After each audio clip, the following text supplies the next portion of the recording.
বিড়ালটির পায়ে একটি ফোড়া জাতীয়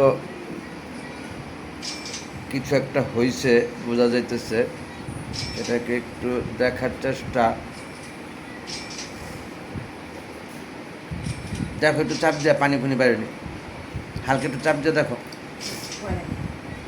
হালকা একটু চাপ দিয়ে দেখো তো আব্দুল্লাহ, পানি বেরোলে একটু আরাম পাইতো মানুষের। ফোড়া একটু দেখো, আবার কামড় দিয়ে বসে না যান, আস্তে আস্তে। একটু একটু কমছে না ফোলাটা? মনে হয়তো একটু কমছে। হ্যাঁ, আরামও পাইতেছে, এই জন্য কিছু কইতেছে না। আস্তে আস্তে আস্তে আস্তে দেখো, পানি বেরিয়েছে না? পানি বেরোলো আরাম পাবে। দেখো এবার তো মুখের সামনে নাও, একটু দূরে রাখো।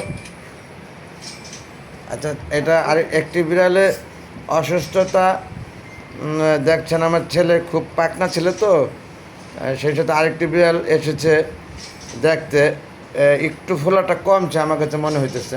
দেখো কামড় জানা যান, ওই হাত দুটা ধরবা নাকি? ব্যথা পাইতেছে তো, থাক এখন থাক।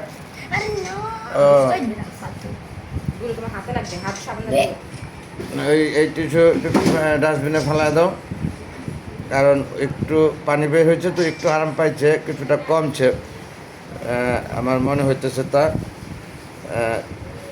ডাক্তার দেখাইতে হবে কিনা দেখি। আজকে রাতটা এবং কালকের দিনটাও দেখতে হবে। এমনিতে ভালো হয়ে যাওয়ার সম্ভাবনা আছে। মানুষের ফোড়া হয় যেরকম, আমার কাছে এটা ওরকমই লাগছে অনেকটা। এখানে আরেকটি ডং করতে চাইছে, এটা হলো ফিমেল পার্সিয়ানি বিদেশি, আর ওইটা হলো মেল, ওইটাও পার্সিয়ান। যাই হোক, যে একটু হাঁটতেছে এখন আরাম পেয়ে। রেখে দিচ্ছি ভিডিওটা। খুব আরামে শুয়ে পড়ছে সে। আল্লাহ হাফেজ।